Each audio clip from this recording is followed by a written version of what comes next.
नमस्कार मंडळी, आज आपण बघणार आहोत झटपट अशी होणारी टिफिनसाठी उत्तम पर्याय आणि सर्वांना आवडेल अशी मेथीची भाजी। चला तर मग बघूया मेथीच्या भाजीची रेसिपी। मेथीच्या भाजीसाठी मी इथे 3 ते 4 मिरच्या बारीक कापून घेते।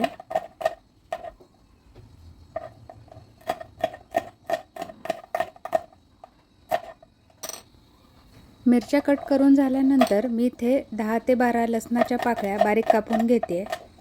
कोणतीही पालेभाजी असली की त्यामध्ये लसूण जास्त असेल तर त्याची चव खूपच छान लागते।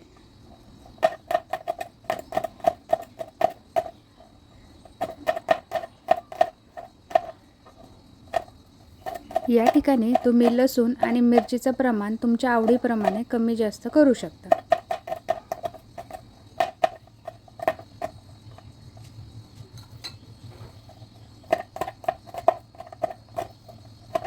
आपली लसूण आणि मिरची इथे कट करून झालेली आहे। त्यानंतर मी मेथीची निवडलेली भाजी या ठिकाणी धुवून घेतलेली आहे। भाजीला माती असते त्यामुळे भाजी व्यवस्थित धुवून घ्यायची। आपण गॅसवर कढई गरम करायला ठेवू आणि कढई गरम झाल्यानंतर त्यात 1 ते 2 चमचे तेल टाकून घेऊ। तेल गरम झाल्यानंतर त्यात थोडेसे जिरे टाकायचे आणि जिरे चांगले तडतडू द्यायचे। जिरे चांगले फुलल्यानंतर त्यामध्ये लसूण टाकून घ्यायचा आणि लसूण चांगला परतवून घ्यायचा।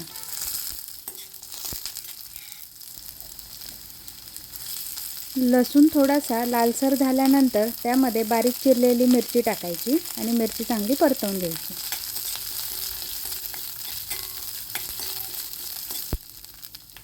आपली मिरची इथे परतून झालेली आहे, तर यामध्ये आपण धुतलेली मेथीची भाजी टाकून घेऊ।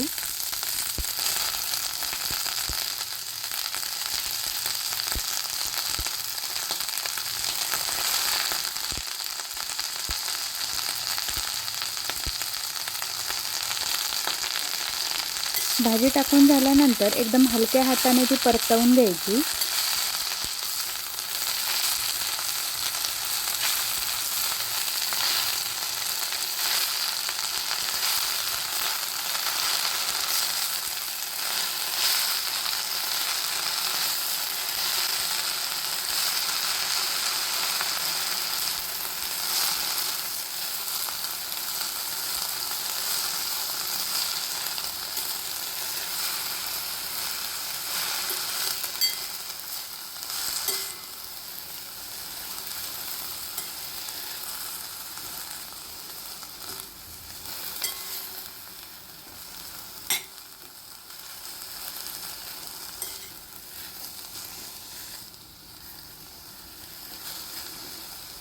कोणतीही पालेभाजी बनवताना मी मीठ थोडंसं उशिरा टाकते, कारण त्या भाजीचा रंग आहे तसाच हिरवा राहतो आणि भाजी दिसायलाही छान दिसते। आपली मेथीची भाजी या ठिकाणी परतून झालेली आहे। यामध्ये आपण चवीप्रमाणे मीठ टाकून घेऊ।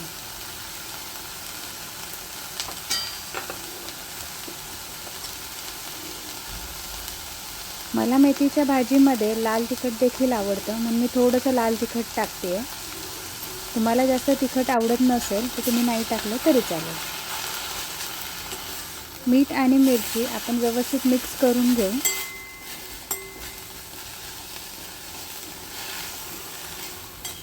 भाजी एकदम ताजी आणि कवळी असल्यामुळे शिजायला जास्त वेळ लागत नाही, त्यामुळे ती लगेच बनते।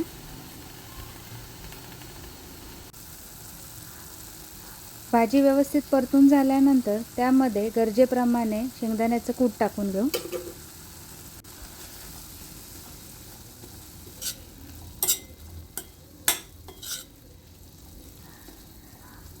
कूट टाकल्यानंतर 1 मिनिटभर भाजी व्यवस्थित परतवून घ्यायची आणि आपली मेथीची भाजी या ठिकाणी रेडी आहे।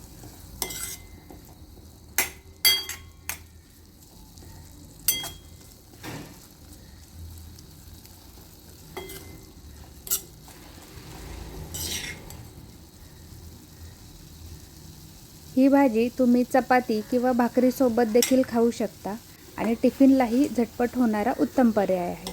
त्यामुळे माझी रेसिपी नक्की ट्राय करून बघा आणि जर तुम्हाला रेसिपी आवडली असेल तर लाईक, शेअर आणि सबस्क्राईब करायला विसरू नका.